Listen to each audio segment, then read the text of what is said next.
I was 27 when my family's bakery nearly went under. Caldwell's Bakeshop had been in our family for 3 generations. My grandfather started it with nothing but a secondhand oven and a killer sourdough recipe. My dad turned it into a local staple, and for a long time it seemed like we were untouchable. Until we weren't. Bad investments, rent hikes, a lawsuit over a mislabeled product. It hit like a slow-moving train, one derailment after another. By the time the dust settled, we were months from bankruptcy. I still remember the night my parents sat me down at the chipped kitchen table, papers spread everywhere, bills piling up, my father's hands shaking. "We're not going to make it," he said. "Unless—" My mom looked at me. Her expression was heavy. Not sad, just tired. "Unless someone steps in.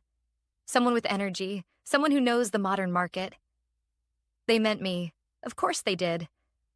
I had just finished my MBA and was working for a rising food brand downtown. My days were long but exciting.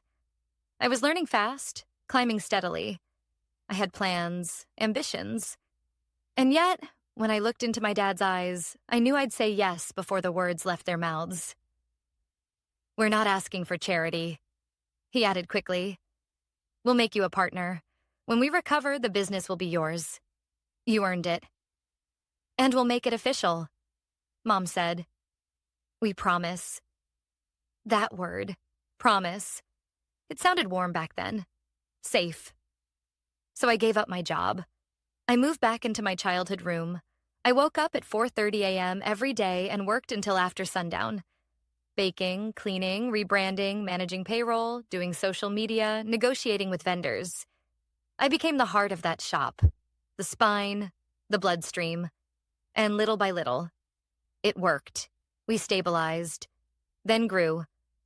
Month after month, we chipped away at the debt. I implemented a loyalty program, introduced delivery, launched a seasonal menu. The local press ran a feature on our family comeback. Customers returned, smiled, thanked me. But I never asked for credit. I didn't need applause, because I believed in the promise. "You saved us," Dad said one night after we locked up. "You really did, Laura." Mom hugged me. "We'll never forget this." Neither will I. Because 4 years later, almost to the day, we broke even. Not just stable, profitable. I'll never forget that morning. The books balanced, the debt cleared. My hands trembled as I printed out the final statement. "We did it," I said, holding the paper like a trophy. Dad smiled, but it didn't quite reach his eyes.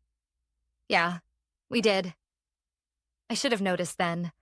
A week later, we hosted a small party in the shop. Regulars came. Staff toasted with sparkling cider. My younger brother, Adam, even showed up, fresh from his finding himself road trip that had apparently involved 3 months in Costa Rica and 1 blurry tattoo. Adam had never worked in the shop. He'd never set an alarm for 4 a.m., He'd never scraped dried dough off the mixer or negotiated with angry suppliers or cried in the walk-in freezer because a vendor had ghosted us during holiday rush. He was just Adam. Charming, unreliable, and loved anyway. At the end of the night, when the crowd had cleared out and the staff had gone home, my parents called us into the office. "We wanted to tell you both together," my mom said, smiling. My heart pounded. This was it. They were finally making it official. The business, the future, the recognition. "Your father and I have decided to hand over the shop to Adam," she said. I blinked. I laughed. Quietly at first, then louder until I realized they weren't joking. "What?" Dad stepped in. "Laura, you've been amazing. You really turned things around, but Adam, he's the man of the family. It's time he learns the ropes. This business has always been passed from father to son." I felt like the floor had disappeared. "I gave you 4 years," I said, my voice barely above a whisper. "I gave up my life. You promised—" "Don't be emotional," Mom interrupted. "You'll always have a place here." A place. Like I was an employee. They gave everything to Adam. Just like that. And I said nothing. Not at first. But a week later, I made a quiet phone call to a lawyer, and he had plenty to say. I didn't go into the shop the next day. For the first time in 4 years, I let the morning pass without the smell of cinnamon or burnt espresso or flour clinging to my clothes. I stayed in bed, staring at the ceiling, numb. How do you move forward when the people who raised you are the ones who betrayed you? I couldn't even call it confusion. No, it was clarity. Cold, sharp, undeniable clarity. The promise had been broken. Not by accident, not by misunderstanding, but by choice.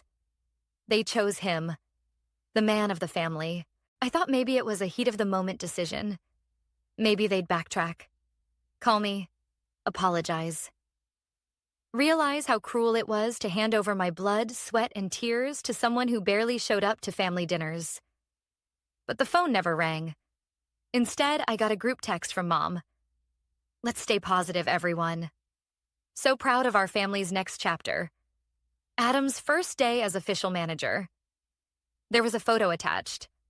Adam, behind my counter, in my apron, smiling like he'd earned it. Something inside me broke. I got up, grabbed my laptop, and pulled up the folder where I'd saved everything. Spreadsheets, rebranding proposals, marketing plans, vendor contracts, staff schedules. 4 years of my life, neatly documented. Every strategy, every successful decision, all of it mine. And all of it handed to someone else like it was free pie on the counter. That's when I called the lawyer. His name was Mr. Green, referred by a friend who'd gone through something similar with a family farm. I explained everything. The promise, the sacrifice, the betrayal. He listened carefully, then asked one question. Did they ever put anything in writing? I hesitated. Not formal paperwork, but yes, I have emails, texts. My dad even sent me a message a year ago saying, "This business will be yours soon. Just hang in there. You've more than earned it." Perfect, Mr. Green said. We might have something to work with. A flicker of hope stirred in me, but also fear. Can I really do this? Legally go up against my family? He paused, then said something I'll never forget. Laura, family is about loyalty, not DNA. And if they used you, lied to you, to get free labor for 4 years, then what they did wasn't just unethical. It might have been unlawful. Unlawful. The word echoed in my mind like a drumbeat. I wasn't being dramatic. I wasn't overreacting. I was standing at the intersection of exploitation and truth. And I had every right to choose truth. That night, I went through every message I had ever received from my parents about the business. Every email, every meeting note, every shared drive file. My mom had even sent me a message with the subject line, "Ownership transfer draft. Let's review." And yet, it never came. My father had included me in every operational decision, but never in the legal documents. No LLC change, no equity share, not even a temporary manager title. They gave me all the work, and none of the power. Mr. Green reviewed the documents and confirmed our case had legs. Maybe not a guaranteed win, but strong enough to file a claim for equitable ownership, fraud, and promissory estoppel. I didn't know what those words meant before. Now, they were my armor. Still, I hesitated before moving forward. Despite everything, they were still my family. But when I went back to the shop that weekend to retrieve a few personal things from the office, any doubt I had left dissolved. Adam barely looked up from his phone. "Oh, hey, Laure. You good?" I nodded stiffly. Just grabbing some of my stuff. He leaned back in the chair I used to sit in. So weird, right? How it all worked out. Mom and Dad were just waiting for the right time, I guess. I looked at him. "Do you really believe you deserve this?" He smirked. "Come on. I mean, yeah, you did a lot. But you were just keeping it afloat. I'm the one who'll take it to the next level." That was all I needed to hear. By the following Monday, my lawyer filed the paperwork. And suddenly, my parents weren't sending group texts anymore. They were sending lawyers. But I wasn't afraid.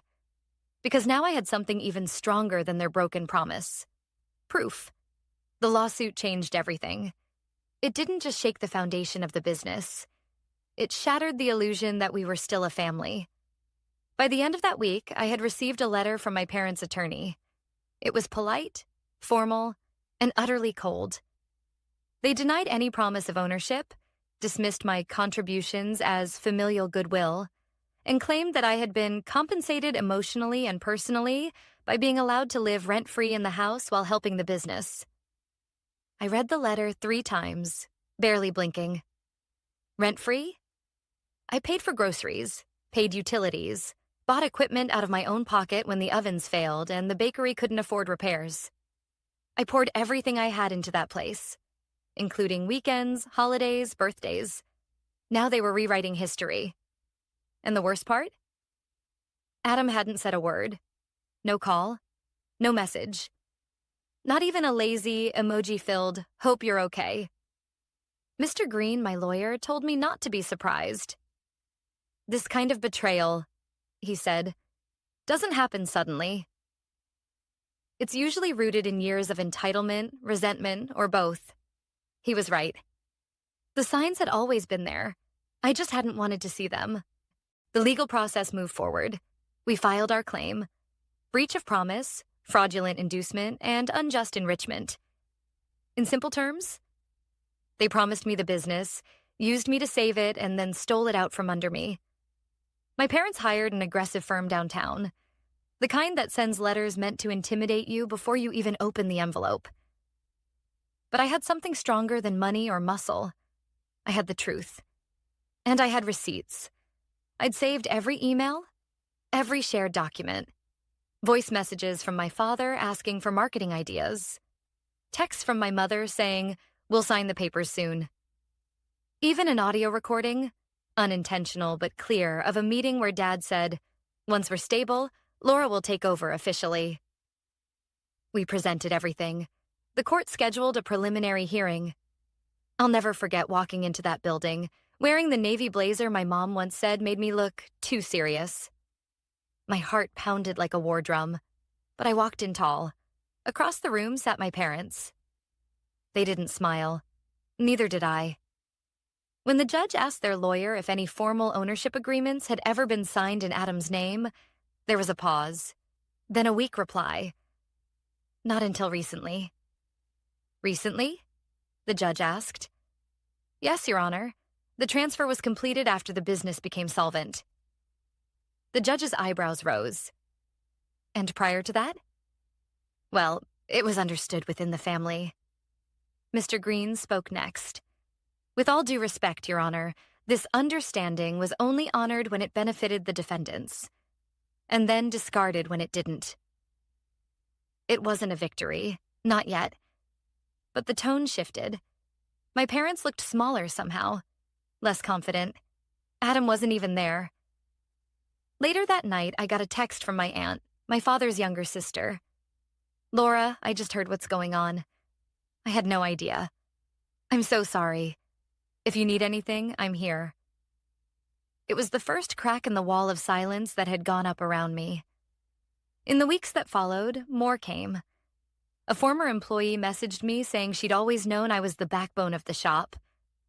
One of our vendors left me a voicemail offering to testify about how I negotiated fair rates when no one else would take our calls. Even a couple of longtime customers commented on social media when the news leaked. Laura was the reason we kept going back. Without her, it's just another bakery. Still, the nights were hard.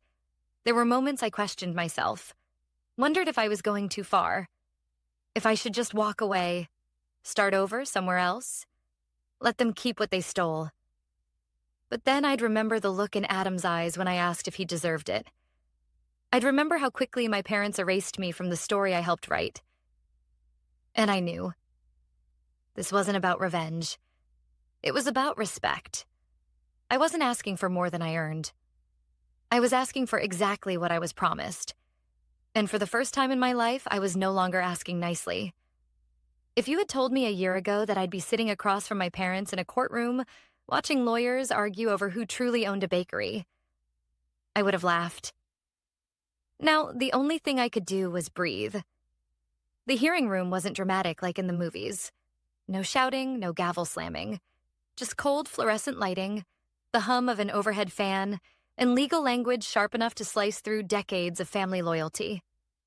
And for once, I wasn't the one on defense. Mr. Green had built a solid case, based not just on what was promised, but on what I had done. Your Honor, he began, flipping through a binder filled with my documentation. Our client was not a passive participant in this business. She wasn't a casual helper or a weekend volunteer. She was the operational lead, the marketing strategist, the problem solver, the one who, by her parents' own admission, saved the business. He tapped the table gently for emphasis.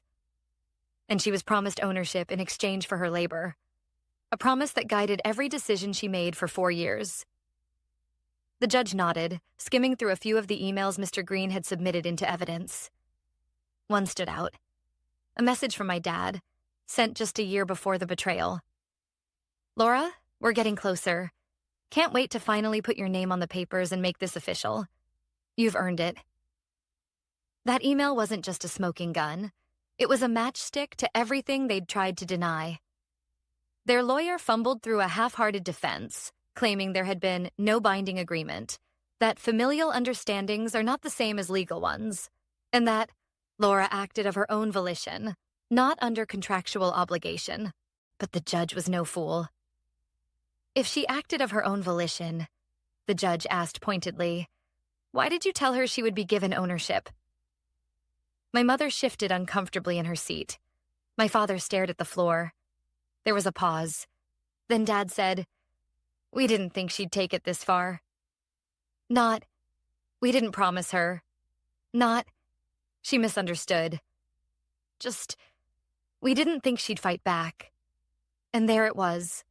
The truth. They'd expected me to stay quiet, to accept their decision, to swallow my pride, show up to work with a smile, and keep being the reliable daughter who never asked for too much. They hadn't just underestimated me. They'd forgotten who I was. Outside the courtroom, things began to shift. The local paper got wind of the lawsuit. A small piece ran in the business column. Family bakery dispute raises questions about verbal promises and gender bias in small businesses. I didn't speak to the press, but the headline said it all. Gender bias. Because that's what this had been from the start. I wasn't less capable. I was just less male. My work ethic hadn't been the issue. My chromosomes had. One afternoon, as I was walking out of the courthouse, I saw Adam standing on the steps. He looked different. Pale. Nervous. For once, he didn't have that smug, untouchable expression. Just a sad kind of guilt, like someone who realized too late that the ladder he'd climbed was built from someone else's back. Laura, he said, can we talk? I didn't stop walking. Please, he called after me. I didn't ask them to do it. I thought you knew that. I turned, slow and steady. Did you ever tell them not to? He said nothing. Did you ever speak up when they erased me from everything I built? Silence. That's what I thought. I kept walking. That night, Mr. Green called with an update. The judge had scheduled a mediation hearing. A last chance to settle privately before we went to full trial. I think they're starting to sweat, he said. They underestimated your documentation, and the press attention. It's got them nervous. I didn't smile. Not yet. This wasn't about punishment. It was about principle. They wanted to rewrite the story of the bakery and write me out of it completely. But now the real story was coming to light. The story of a woman who showed up every day, rolled up her sleeves, and rebuilt something from the ashes, only to be told she didn't deserve it because she wasn't the man of the family. Not anymore. This time, my name was going to be on the paperwork, and they couldn't stop it. Mediation was scheduled for a Thursday. It was held in a quiet, windowless office inside a downtown legal firm. Neutral ground, as they called it. Neutral. As if anything about the situation had ever been neutral. I arrived early, dressed in a navy blazer and low heels, my documents neatly organized in a leather folder. I didn't wear anything flashy. I didn't need to. I wasn't there to impress anyone. I was there to be heard. My parents walked in 10 minutes later, accompanied by their attorney. My mother's mouth was a thin line. My father gave me a tight, unreadable nod. Adam wasn't there. Of course he wasn't. The mediator, a woman in her 60s with kind eyes and a no-nonsense tone, started by laying out the ground rules. "We're not here to relitigate every detail," she said. "We're here to find a solution, one that is fair, legally sound, and, if possible, preserves dignity for all parties." Dignity. The irony didn't escape me. Mr. Green opened with a calm, clear statement. He reiterated my contributions to the business, factually, without emotion. The hours, the operations, the documentation, the verbal and written promises made to me over 4 years. Then he slid a folder across the table. Inside were copies of emails, audio transcripts, contracts I had personally secured, marketing materials I'd created, and a side-by-side comparison of revenue before and after my return. The contrast was undeniable. The business had only survived, and thrived, because of me. Their attorney tried to counter, claiming I had been helping the family voluntarily, that there had been no formal agreement, and that the ownership transfer to Adam had already been finalized. That's when the mediator looked at my father. "Mr. Caldwell, can you tell me, in your own words, what your understanding was at the time your daughter left her job to help the business?" He hesitated. I leaned forward, locking eyes with him. "Tell the truth, Dad." For a moment, I saw the man I grew up with, the one who taught me to ride a bike, who used to carry me on his shoulders when I was too tired to walk. And then he said it. "We promised her the business. We just didn't think she'd hold us to it." The silence that followed was suffocating. My mother looked away. Their attorney looked down. Mr. Green remained still. Only the mediator responded, with a subtle, almost imperceptible nod. "I appreciate your honesty," she said. And then, for the first time since this whole mess began, I spoke. "I didn't come back for money. I came back because I believed in this family. I believed in our history, in the bakery, in all of you." My voice cracked, but I kept going. "I worked 7 days a week. I missed holidays. I gave up my career, my city, my life. And you used that. You used me. And then you handed everything to Adam because he's the man of the family? He didn't earn it. I did." My mother finally spoke. "We didn't mean to hurt you. We thought you'd understand. It's tradition." "Tradition?" I repeated, blinking back tears. "Do you know how many women keep businesses alive and get none of the credit? How many daughters get written out of legacies they helped build because they weren't born with the right chromosomes?" No one answered. The mediator cleared her throat gently. "Let's move forward." Over the next hour, we negotiated, and I didn't budge. I didn't want a payout. I didn't want a ceremonial plaque or an empty apology. I wanted ownership, partial or full. Something real, something binding. Eventually, they caved. We settled on a 51% ownership stake in the business, officially signed over to me within 30 days. Adam would retain 49% and continue as operations manager, under my authority. And I would have legal oversight of all finances, hiring, branding, and major decisions. It wasn't revenge. It was justice. When the paperwork was signed, I stood and gathered my folder. My father tried to speak, but I held up my hand. "Let's not pretend this didn't happen," I said. "We all made choices, and now we live with them." As I left the room, I didn't feel triumphant. I felt whole. I wasn't the girl begging for her parents' approval anymore. I was a woman who stood up for herself when it mattered most. And when I stepped out into the afternoon sun, I knew they might have started this business. But now, I owned it. 30 days later, the ink was dry. The papers were filed, the changes were official, and my name was now listed as the majority owner of Caldwell's Bakeshop, It looked strange, seeing it printed on the documents next to legal titles and tax IDs. Strange, but right. It didn't feel like a win. Not exactly. It felt like justice finally catching up. When I walked into the bakery that morning, the first time as its legal owner, there was a different kind of silence. Not cold, not tense, just quiet, like the air had been cleared. The staff greeted me cautiously at first. I didn't blame them. They'd seen the headlines. They'd heard whispers. They didn't know where they stood. But I made it clear from day one. Nothing would change for them. No one was being punished for siding with my parents. This wasn't about vengeance. It was about integrity. And it was about building something better than what came before. Adam avoided me for the first few days. He showed up late, left early, avoided eye contact. But he did his job, and I let him. I didn't gloat. I didn't lecture. He knew what he'd done. And if he ever wanted to rebuild trust, it would have to start with him. A week later, he finally knocked on my office door. "I just wanted to say I'm sorry," he said, standing awkwardly in the doorway. I didn't handle it right. I didn't deserve it, and I knew that. I looked up from my desk.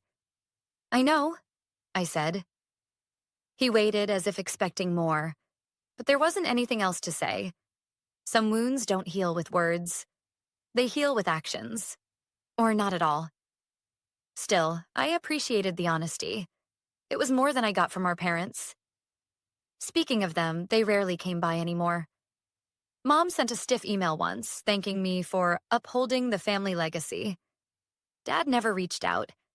I don't think he could face me, or maybe he just didn't know how.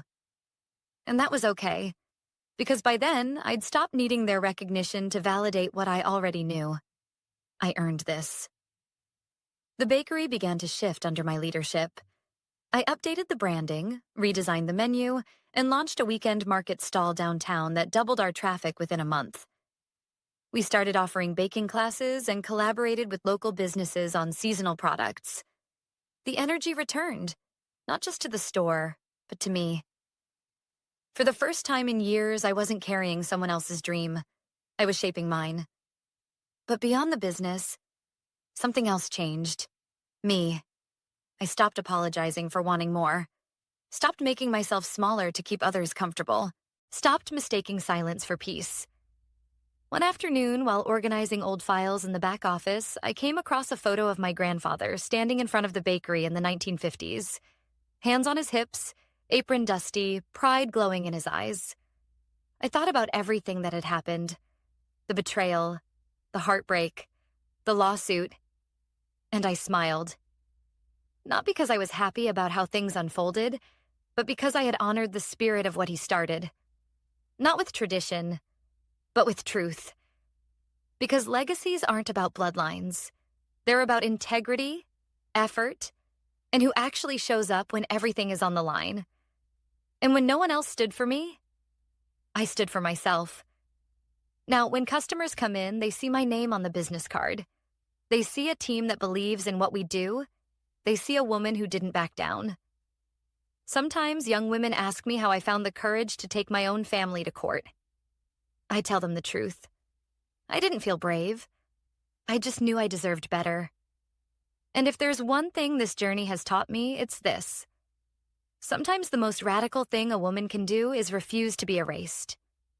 I wasn't given a seat at the table, so I built a new table.